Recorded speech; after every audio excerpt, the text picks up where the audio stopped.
അധ്യായം 71. അവൾ എന്റെ ഭാര്യയാണോ? സിദ്ധാർത്ഥ് ഹേമന്തിനെ നേർക്ക് നോക്കിയിരിക്കുകയായിരുന്നു. ഹേമന്ത് അപ്പോൾ വീണ്ടും ചോദിച്ചു, നീ അറിഞ്ഞില്ലേ അപ്പോ കുടുംബസംഗമത്തിന്റെ കാര്യം? സാധാരണയായി സിദ്ധാർത്ഥിന്റെ കുടുംബം ഇടയ്ക്ക് ഒരു ഒത്തുകൂടൽ വെക്കാറുണ്ട്. അത് പക്ഷേ പെട്ടെന്ന് പ്ലാൻ ചെയ്ത് നടത്താറില്ല. വർഷത്തിലൊരിക്കൽ ഡിസംബറിലാണ് സംഗമം വെക്കാറുള്ളത്. അതറിയാവുന്ന സിദ്ധാർത്ഥ് ആശ്ചര്യത്തോടെ ഹേമന്തിനെ നോക്കി. ഇത്ര പെട്ടെന്ന് എന്ത് കുടുംബസംഗമം? സാധാരണ ഈ സമയത്തല്ലല്ലോ നടത്തുന്നേ, ഇതെന്താ പെട്ടെന്ന്? സിദ്ധാർത്ഥ് ചോദിച്ചു. അപ്പോൾ ഹേമന്ത് അവനെ നോക്കി. സിദ്ധു, എനിക്കും ഇതിനെക്കുറിച്ച് കൃത്യമായി അറിയില്ല. എന്തായാലും പെട്ടെന്ന് തന്നെ കുടുംബസംഗമം കാണുമെന്ന വാർത്ത കേട്ടു, ഹേമന്ത് പറഞ്ഞു. സിദ്ധാർത്ഥ് അസ്വസ്ഥനായതുപോലെ അവനെ നോക്കി. സിദ്ധു, ഞാനൊരു കാര്യം പറയട്ടെ?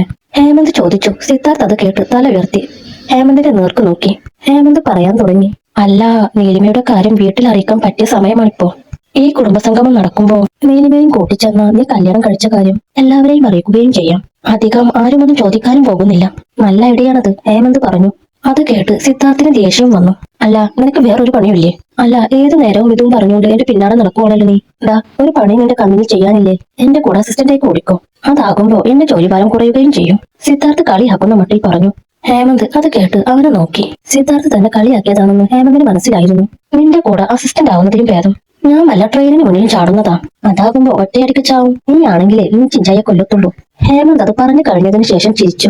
സിദ്ധാർത്ഥ് അപ്പോൾ ഹേമന്തിനെ രൂക്ഷമായി നോക്കി. നോക്കി പേടിപ്പിക്കണ്ട, ഞാൻ കാര്യ പറഞ്ഞു. നീ നീലിമയുടെ കാര്യം വീട്ടിൽ അറിയിക്കണം സിദ്ധു. ഇതിനുള്ളിൽ നീ അറിയാതെ വേറെ കുറെ പ്ലാനുകൾ നടക്കുന്നുണ്ട്. അതാ ഞാൻ ഈ പറയുന്നേ, ഹേമന്ത് പറഞ്ഞു. അവന്റെ മുഖം കണ്ടപ്പോൾ ഹേമന്ത് കാര്യമായി എന്തോ അറിഞ്ഞു വെച്ചിട്ടാണ് അങ്ങനെ സംസാരിക്കുന്നതെന്ന് സിദ്ധാർത്ഥിന് മനസ്സിലായി. എന്താടാ, എന്താ പ്രശ്നം? വല്ല ആലോചനയും കൊണ്ടുവരുന്നുണ്ടോ എനിക്ക്? അതിനാണോ ഇപ്പൊ ഈ കുടുംബസംഗമം? സിദ്ധാർത്ഥ് ചോദിച്ചു. ഹേമന്ത് അത് കേട്ട് സിദ്ധാർത്ഥിനെ നേർക്ക് നോക്കി. നീ ഊഹിച്ചത് ശരിയാണ്. ഒരു ആലോചന വരാൻ ചാൻസ് ഉണ്ട്. അതറിഞ്ഞതുകൊണ്ടാ ഞാൻ ഈ പറയുന്നത്. ഞാൻ പറയുന്നത് കാര്യമായി എടുക്കണം സിദ്ധു. നീലിമയുടെ കാര്യം ഇനി അറിയിക്കാതിരിക്കുന്നത് നല്ലതല്ല നമുക്ക്. ഹേമന്ത് പറഞ്ഞു. നീ ഒന്നുകിൽ കാര്യം കൃത്യമായി പറയും, അല്ലെങ്കിൽ എഴുന്നേറ്റ് പോ. ഇങ്ങനെ എവിടെയും തൊടാതെ പറഞ്ഞ ഞാൻ എങ്ങനെ മനസ്സിലാക്കാനാണോ? സിദ്ധാർത്ഥ് ചോദിച്ചു. അത് കേട്ട് ഹേമന്ത് ഒന്ന് മടിച്ചു നിന്നു. ഹേമന്തിന്റെ മുഖം കണ്ടപ്പോൾ എന്തുകൊണ്ടോ പിന്നെ അവൻ ആ കാര്യം പറയാൻ നിർബന്ധിക്കാൻ സിദ്ധാർത്ഥിന് തോന്നിയില്ല. അല്ല, നീ എന്റെ കാര്യം മാത്രം ഇവിടെ ശരിയാക്കാൻ നടന്നാ മതിയോ? ലാവണ്യയുടെ കാര്യത്തിലും എന്തെങ്കിലും തീരുമാനമുണ്ടോ നിനക്ക്? നീ എന്താ നിന്റെ ഇഷ്ടം അവളോട് തുറന്നു പറയാത്തെ? നീ ഇങ്ങനെ അവളുടെ കാര്യത്തിൽ മിണ്ടാതിരിക്കുന്നത് കാണുമ്പോൾ നല്ല ദേഷ്യം വരുന്നുണ്ട്. പറഞ്ഞോടെ നിനക്ക് അവളോടെല്ലാം? സിദ്ധാർത്ഥ് ചോദിച്ചു. അപ്പോൾ ഹേമന്ത് അവനെ നോക്കി. സിദ്ധു, ലാവണ്യയുടെ കാര്യം തന്നെ ഞാൻ ഇത്ര നേരം പറഞ്ഞത്. ഹേമന്ത് തല താഴ്ത്തി പറഞ്ഞു. സിദ്ധാർത്ഥിന് അത് മനസ്സിലായില്ല. എന്ത് കാര്യം? എനിക്ക് മനസ്സിലായില്ല. നീ ഒന്ന് തെളിച്ചു പറയുന്നുണ്ടോ? സിദ്ധാർത്ഥിന്റെ ചോദ്യം കേട്ട് ഹേമന്ത് അവനെ നോക്കി. സിദ്ധു, ലാവണ്യ നിന്റെ വീട്ടിലൊരു പ്രപ്പോസൽ വെക്കാൻ സാധ്യതയുണ്ട്. അവള് നിന്റെ അമ്മയെ ഇംപ്രസ് ചെയ്യാൻ വേണ്ടിയാണ് ഇപ്പോൾ ഇവിടേക്ക് വന്നതും ഇടയ്ക്കിടെ തറവാട്ടിൽ പോകുന്നതുമൊക്കെ. അവളുടെ ലക്ഷ്യം നിന്നെ വിവാഹം ചെയ്യലാണ്. ഇതിനിടയിൽ ഞാൻ എങ്ങനെ അവളോട് എന്റെ ഇഷ്ടം പറയും? ഹേമന്ത് ചോദിച്ചു. സിദ്ധാർത്ഥ് അത് കേട്ട് മിണ്ടാതിരുന്നു. എന്തേ, ഒന്നും പറയാനില്ലേ? ഹേമന്ത് ചോദിച്ചു. ഹേമന്ത്, ഞാൻ വല്ലതും പറഞ്ഞ കൂടിപ്പോകും. നിനക്ക് നാണം തോന്നുന്നില്ലേ ഇങ്ങനെ എല്ലാം കണ്ടിട്ടും മിണ്ടാതിരിക്കാൻ? എടാ, അവളോട് നീ ഇഷ്ടാണെന്ന് പറഞ്ഞാ അവളത് മനസ്സിലാക്കുമെന്ന് തന്നെയാണ് എന്റെ വിശ്വാസം. ഇത്രയായിട്ട് നീ എന്തിനു പറയാൻ മടിക്കുന്നേ? സിദ്ധാർത്ഥ് ചോദിച്ചു. എടാ, നിനക്കെന്റെ അവസ്ഥ മനസ്സിലാവില്ല. അവൾ സന്തോഷമായി ജീവിക്കണമെന്നാണ് എന്റെ ആഗ്രഹം. നിനക്ക് അവൾ ഇഷ്ടമാണെന്ന് നീ പറഞ്ഞാൽ ഞാൻ നിങ്ങളുടെ കൂടെയേ നിൽക്കും. അതാണ് എന്റെ അവസ്ഥ. ഇതിനിടയിൽ ഞാൻ സെൽഫിഷായിട്ട് എന്തെങ്കിലും ചെയ്യുമെന്ന് നിനക്ക് തോന്നുന്നുണ്ടോ? സിദ്ധാർത്ഥിന്റെ നേർക്ക് നോക്കി ഹേമന്ത് ചോദിച്ചു. ഹേമന്ത് ലാവണ്യയെ വളരെയധികം സ്നേഹിക്കുന്നുണ്ടെന്നും സിദ്ധാർത്ഥിന് അപ്പോൾ മനസ്സിലായി. ഹേമന്ത്, നീ എന്തായാലും ആലോചിച്ചു നോക്കൂ. എനിക്ക് ലാവണ്യയെ അങ്ങനെ ഒരു സ്ഥാനത്ത് ഒരിക്കലും കാണാൻ കഴിയില്ല. എന്റെ നല്ലൊരു സുഹൃത്ത് എന്നതിലപ്പുറം ഒന്നുമല്ല എനിക്ക് ലാവണ്യ. പക്ഷെ നിനക്ക് അങ്ങനെയാണോ? നീ ഇത്ര പാവമാകുന്നത് നിനക്ക് നല്ലതല്ല. ഞാൻ പറഞ്ഞേക്കാം, സിദ്ധാർത്ഥ് പറഞ്ഞു. അത് കേട്ട് ഹേമന്ത് അവനെ നോക്കി. സിദ്ധാർത്ഥ്, ഞാൻ ചോദിച്ചതിന് ഉത്തരം തന്നില്ല. നീ നീലിമയും കൊണ്ടുവരില്ലേ സംഗമത്തിന്? ഹേമന്ത് ചോദിച്ചു. താൻ പറഞ്ഞ കാര്യങ്ങളൊന്നും ശരിക്കും മനസ്സിലാക്കാത്ത മട്ടിൽ ഹേമന്ത് അങ്ങനെ ചോദിച്ചത് കേട്ടപ്പോൾ സിദ്ധാർത്ഥിന് ദേഷ്യം തോന്നി. എനിക്ക് 100 കൂട്ടം പണിയുണ്ട്, നീ പോവാൻ നോക്ക്. നിന്നോട് ഇത്ര നേരം ഞാൻ പറഞ്ഞു തന്നത് വല്ലതും നീ മനസ്സിലാക്കിയോ? അതുമില്ല, സിദ്ധാർത്ഥ് പറഞ്ഞു. എടാ, ലാവണ്യയുടെ സ്വഭാവം നിനക്ക് അറിയാവുന്നതല്ലേ? അവളോട് ഞാൻ എങ്ങാനും ഇത് പോയി പറഞ്ഞാ അവളെങ്ങനെ പ്രതികരിക്കുമെന്ന് എനിക്കറിയില്ല. അപ്പൊ ഞാൻ എന്ത് ചെയ്യും? ഹേമന്ത് ചോദിച്ചു. നീ എന്തെങ്കിലുമൊക്കെ ചെയ്യേ, ഇതൊക്കെ തന്നെയാ പ്രശ്നം. സിദ്ധാർത്ഥ് പറഞ്ഞു. കാര്യങ്ങൾ ഇനിയും തുറന്നു പറഞ്ഞില്ലെങ്കിൽ പല പ്രശ്നങ്ങളും ഉണ്ടാകാൻ സാധ്യതയുണ്ട്. പക്ഷെ ഇതൊക്കെ ഞാനിങ്ങനെ സിദ്ധുവിനോട് പറയും. ഹേമന്ത് മനസ്സിൽ ആലോചിച്ചു. നീ എന്താ ആലോചിക്കുന്നേ? സിദ്ധാർത്ഥ് ചോദിച്ചു. ഏയ്, ഒന്നുമില്ല. അപ്പോ കുടുംബസംഗമത്തിന് വരുമല്ലോ അല്ലേ നീലിമ? ഹേമന്ത് ചോദിച്ചു. അത് കേട്ട് സിദ്ധാർത്ഥ് അവനെ രൂക്ഷമായി നോക്കി. ഇനിയും ആ കാര്യം ചോദിച്ചാൽ ഉറപ്പായും സിദ്ധാർത്ഥിന്റെ വായിലിരിക്കുന്നത് മുഴുവൻ കേൾക്കേണ്ടി വരുമെന്നും അറിയാവുന്ന ഹേമന്ത് ഉടനെ വിഷയം മാറ്റി. നിന്റെ വർക്ക് കഴിഞ്ഞു വാ, ഫുഡ് കഴിക്കാൻ പോവാം. ഹേമന്ത് പറഞ്ഞു. ഇല്ല, ഞാനില്ല, നീ വിട്ടോ. സിദ്ധാർത്ഥ് പറഞ്ഞു. അപ്പോൾ ഹേമന്ത് അതിശയത്തോടെ അവനെ നോക്കി. സാധാരണയായി എത്ര തിരക്കുണ്ടായാലും സിദ്ധാർത്ഥ് അവന്റെ ഒപ്പം ഫുഡ് കഴിക്കാൻ ചെല്ലുന്നതാണ്.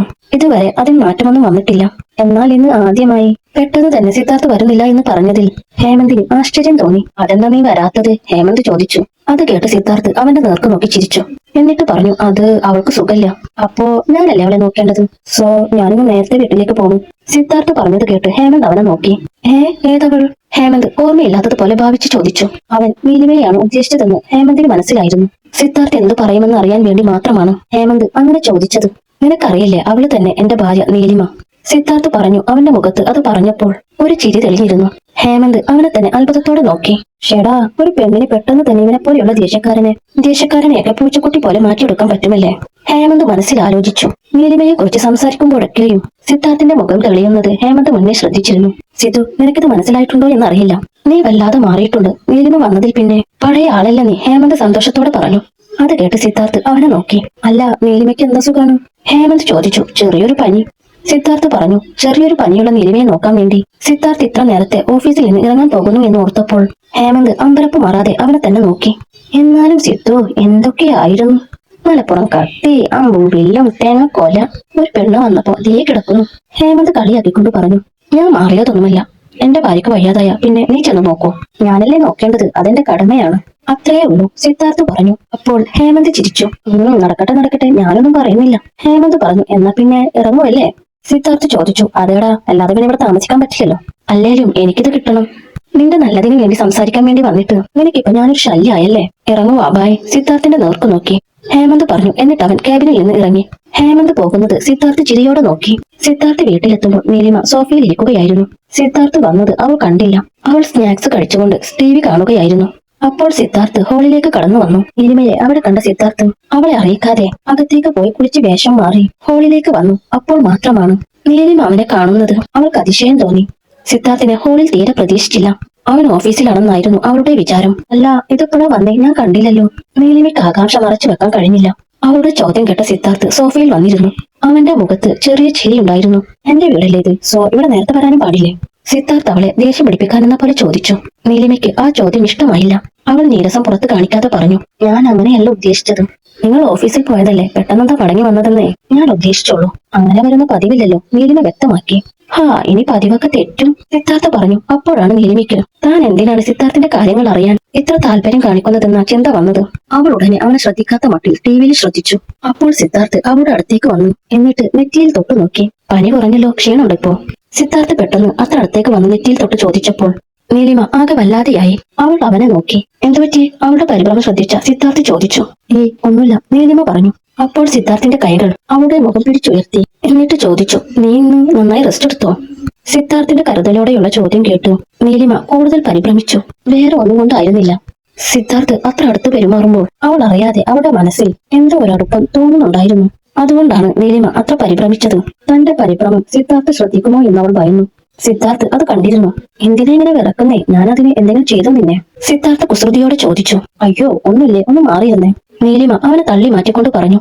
അത് കേട്ട് സിദ്ധാർത്ഥ ചിരിയോടെ എഴുന്നേറ്റ് മാറി. എന്റെ ചില നേരത്തെ സംസാരം കേട്ടാ നീ എന്തോ വലിയ പക്വതയൊക്കെയുള്ള ആളാണെന്ന് തോന്നും.